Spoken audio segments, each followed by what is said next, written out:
write in terms of x and y this quantity sine of sine inverse x plus cos inverse y.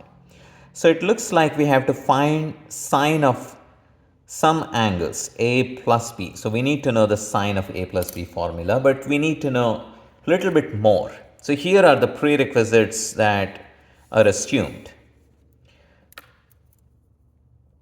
Definitions of sine, cos, and tan.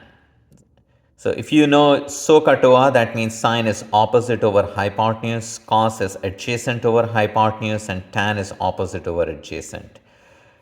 So that is assumed. And if sine inverse x equals a, what that means is sine of a equals x. So whenever you take inverse trig function, you get an angle in radians.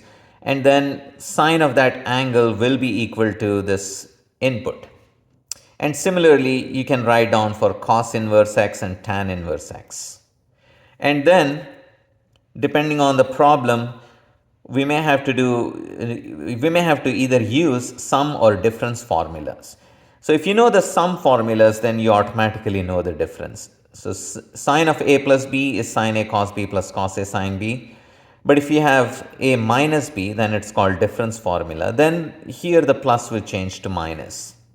And cos of a plus b is given by this formula. Cos of a minus b would have this sign reversed to plus. And tan of a plus b is given by this formula. For tan of a minus b, the plus would change to minus and minus would change to a plus. So it's assumed that we know all of these, and now we move on to solve this one or rewrite this expression. So sine of sine inverse x plus cos inverse y. Now each of these are angles, so let me call this as A and this as B. And then finally I will use sine of A plus B formula. Now by writing sine inverse x equal to A, what we know is sine A is equal to x. And sine is opposite over hypotenuse. So let's draw a right triangle and call one of the acute angles as A. So a right triangle, and let's say this angle is A. And from this equation, sine A is x, but we can write x as x over 1. And sine of A is opposite over hypotenuse. So opposite is going to be x and hypotenuse is going to be 1. And we need to write down the third side. So this leg is going to be given by the Pythagorean theorem as square root of 1 minus x square. You square the hypotenuse and subtract square of the other leg and then take the square root. Alright, so from this information we obtained this right triangle.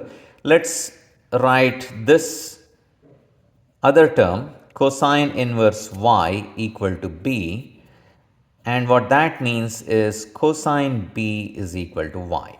So we will draw another right triangle and use this information. Cosine b is equal to y. So call this acute angle as b, and cosine is adjacent over hypotenuse. So adjacent I can call y and hypotenuse is 1 because cosine b is y over 1 in this triangle, which is same as y. And to get this leg, we use the Pythagorean theorem again. So square the hypotenuse, square the other leg and subtract, and then take square root. You get square root of 1 minus y square. So now that we have these two triangles where one of the acute angles is A and in the other triangle an acute angle is B, we will be able to write sine of A plus B. And that's what we need to find. Sine of A plus B will involve, the formula is sine A cos B plus cos A sine B.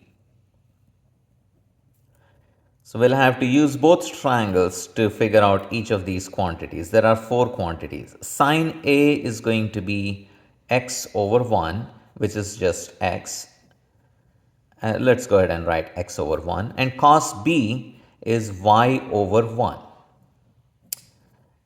Plus cos A is square root of x square, square root of 1 minus x square over 1 times sine B is square root of 1 minus y square over 1.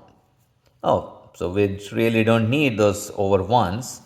So this simplifies to just xy plus square root of 1 minus x square, square root of 1 minus y square. And that's our answer.